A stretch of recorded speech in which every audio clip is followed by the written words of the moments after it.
dan Sumpah Kewarganegaraan oleh Kepala Kantor Wilayah. Bersediakah saudara-saudari bersumpah menurut agama masing-masing? Kepada Kepala Kantor Wilayah kami persilakan untuk menyerahkan surat keputusan Presiden Republik Indonesia.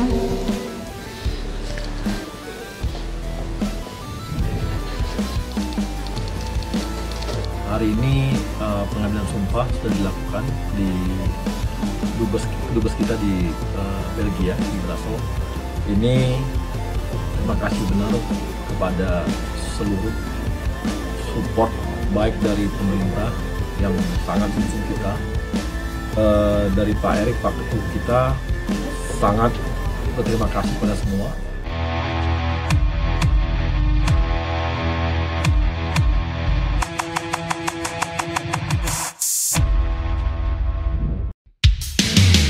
Di tengah kebutuhan timnas Indonesia akan sosok striker baru pasca cedera panjang oleh Romain, nama Tits Dalinga menjadi salah satu kandidat yang santer dibicarakan untuk dinaturalisasi.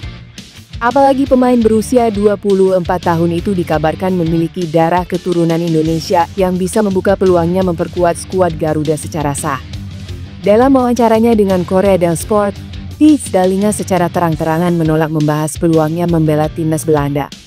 Penyerang kelahiran Groningen, Belanda itu justru menegaskan fokusnya saat ini adalah membela klubnya di Serie A Italia. Alih-alih menjawab tentang dirinya sendiri, Dalinga lebih memilih membicarakan persaingan di tim nasional Belanda sangat ketat. Pernyataan ini sontak memunculkan kembali rumor ketertarikan PSSI terhadap Dalinga. Memang sepanjang musim 2020-2025, Tits Dalinga tampil di berbagai ajang bersama Bologna. Ia mencetak total 7 gol dan 3 assist dari 43 pertandingan. Sebuah kontribusi yang mencerminkan konsistensinya sebagai ujung tombak. Meski sempat mencicipi debut bersama timnas senior Belanda di bawah Ronald Koeman, Dalinga belum mencatatkan caps penuh dan baru tampil selama 45 menit. Situasi ini membuat peluang naturalisasinya terbuka lebar. FIFA mengizinkan pemain berganti negara jika belum bermain secara resmi dalam pertandingan kompetitif senior penuh. Sebuah celah yang bisa dimanfaatkan Indonesia untuk merekrut telinga secara sah. Pemain timnas Indonesia Elkan Bagot kembali menunjukkan potensinya bersama Ipswich Town di laga pramusim terakhir melawan AJ Auxerre Sabtu malam WIB. Dalam kemenangan meyakinkan 3-0, Bagot tampil sebagai pengganti, memperkuat sinyal bahwa ia akan menjadi bagian penting skuad utama Ipswich Town. Kiprah dan penampilan solid bek 22 tahun ini selama laga pramusim bersama Ipswich Town seolah menjadi sinyal kuat pintu timnas Indonesia akan kembali terbuka untuknya. Penampilan yang konsisten dan solid ini membuat Elkan Bagot tampaknya tidak akan dipinjamkan lagi seperti pada musim-musim sebelumnya, ketika ia bermain untuk klub seperti Bristol Rovers dan Gillingham. Kepercayaan pelatih Kieran McKenna terhadap bek kelahiran Bangko ini terlihat dari konsistensi menit bermainnya di pramusim. Performa Bagot di pramusim menunjukkan perkembangan signifikan. Dalam laga-laga sebelumnya, seperti melawan Fortuna Düsseldorf dan Shakhtar Donetsk, ia terlihat solid dalam duel udara dan distribusi bola, dua aspek yang menjadi kekuatannya sebagai bek tengah. Dengan tinggi 1,94 meter, Bagot kerap menjadi ancaman di kotak penalti lawan saat bola mati, sekaligus tangguh mengawal pertahanan. Bagot yang telah mencatatkan 22 caps untuk skuad Garuda, diharapkan bisa kembali membela timnas Indonesia di babak keempat kualifikasi Piala Dunia 2026. Dengan musim baru Championship di depan mata, Bagot punya peluang emas untuk mengukir nama di kompetisi kasta kedua Inggris yang dikenal ketat. Ketua Umum PSSI Erick Thohir memberikan kabar terkini terkait dua calon striker naturalisasi timnas Indonesia yang dipersiapkan untuk menghadapi putaran keempat kualifikasi Piala Dunia 2026. Erick Thohir sebelumnya mengaku bahwa PSSI akan menambah dua pemain naturalisasi berposisi penyerang untuk menghadapi putaran keempat kualifikasi Piala Dunia 2026. Timnas Indonesia dalam putaran keempat ini dipastikan bergabung dalam grup B bersama Arab Saudi dan Irak. Putaran keempat ini akan menjadi pertandingan penting buat skuad Garuda apabila ingin memastikan diri lolos ke Piala Dunia 2026.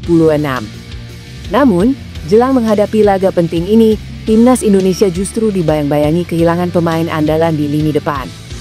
Pasalnya, Ole Romen yang telah menjadi pemain andalan timnas Indonesia di lini depan justru mengalami cedera saat pramusim bersama Oxford United di Piala Presiden 2025. Striker timnas Indonesia itu mengalami cedera parah, sehingga ia pun kembali ke Belanda dan naik meja operasi. Dengan absennya Ole Romen itu, membuat banyak pihak bertanya-tanya bagaimana dengan putaran keempat kualifikasi Piala Dunia 2026 yang bakal berlangsung pada Oktober mendatang. Erick Thohir pun mengungkapkan bahwa PSSI telah berbicara dengan 2 calon pemain keturunan untuk menambah kekuatan timnas Indonesia di putaran keempat ini. Orang nomor 1 di PSSI itu mengklaim bahwa 2 pemain yang berposisi sebagai penyerang atau striker itu telah berkomitmen untuk membela skuad Garuda. Hanya saja, sampai saat ini belum ada dokumen penandatanganan di atas hitam dan putih, sehingga pria yang juga menjabat sebagai Menteri BUM tersebut tak ingin buru-buru mengumumkan nama pemainnya. Erick Thohir minta semua pihak sabar, karena ia ingin komitmen pemain ini harus jelas dan seluruh keluarganya pun setuju sepenuhnya. Untuk itu, ia tak ingin buru-buru apabila semuanya belum jelas. Menurutnya, PSSI harus memastikan semuanya siap, sehingga skuad Garuda pun bisa maksimal menatap kualifikasi Piala Dunia 2026 mendatang. Presiden Prabowo Subianto sudah memberikan lampu hijau untuk naturalisasi calon penyerang timnas Indonesia Mauro Zijostra. Hal ini diungkap oleh Ketua Umum PSSI Erick Thohir. Erick mengatakan Zijostra kemungkinan mengucap sumpah warga negara Indonesia pada Agustus mendatang. Ia menjelaskan Mauro Zijostra dinaturalisasi untuk memperkuat skuad timnas U20 dan U23. Namun, tak menutup kemungkinan Zijostra bisa promosi ke timnas Indonesia senior jika tampil gemilang bersama Garuda Muda. Apalagi sejauh ini, stok penyerang skuad Garuda menipis menyusul cederanya oleh Ole Romen. Kita ingat ya, striker kita cuma 1, kemarin cedera Ole. Tetapi karena Mauro ini U20 bisa juga kita coba dulu di U23. Kalau ternyata bagus, bisa juga senior tim, ujar Erick. Mauro bukan satu-satunya calon pemain naturalisasi yang disiapkan untuk timnas Indonesia. PSSI juga memproses 2 pemain keturunan lainnya yang berposisi sebagai penyerang, namun belum diungkap identitasnya. Pemain berdarah Indonesia, Dean Zandbergen, sukses buktikan ketajamannya dengan bobol gawang FC Volendam. Ya, kiprah manis ditunjukkan Dean Zandbergen kala membela klubnya, VVV Venlo melawan Volendam FC. Laga itu digelar pada hari ini, Minggu dini hari WIB. Duel sengit tersaji dalam pertemuan 2 klub asal Belanda itu. Tetapi, VVV Venlo tampil lebih gacor hingga menang tipis 2-1. Dean Zandbergen pun sumbangkan 1 gol. Tepatnya, striker berusia 23 tahun itu jebol gawang lawan pada menit ke-8. Bukan hanya gol, Dean Zandbergen juga bukukan 1 assist. Hal itu terjadi pada 1 gol lain Venlo yang dicetak oleh Naim Matok pada menit ke-66.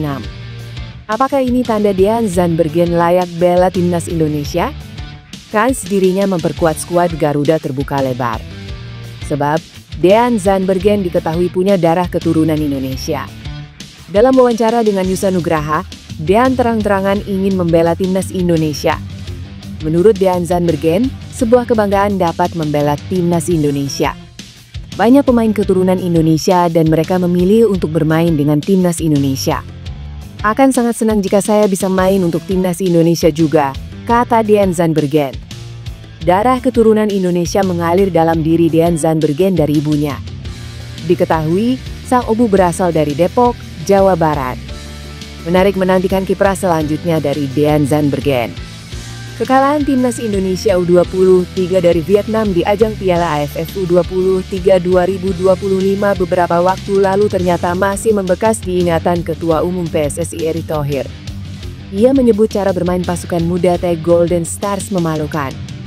Sekadar mengingat timnas Indonesia U23 kalah dengan skor tipis 0-1 dalam laga final Piala AFF U23 2025 yang berlangsung di Stadion Utama Gelora Bung Karno, Senayan, Jakarta pada 29 Juli lalu.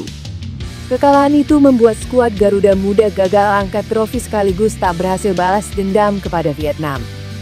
Adapun pertandingan kedua kesebelasan ini memang berjalan panas. Sering terjadi benturan antar pemain yang membuat wasit mengeluarkan kartu. Belum lagi beberapa drama yang terjadi di dalam lapangan seperti di menit-menit akhir laga yang diingat oleh Erick Thohir. Erick Thohir menyoroti momen ketika pemain timnas Indonesia kesulitan melakukan lemparan ke dalam karena botol-botol minum milik pemain Vietnam sengaja diletakkan di tepi lapangan. Tapi kalau Vietnam melakukan hal-hal itu, saya kecewa. Tapi apakah kita harus melakukan seperti itu?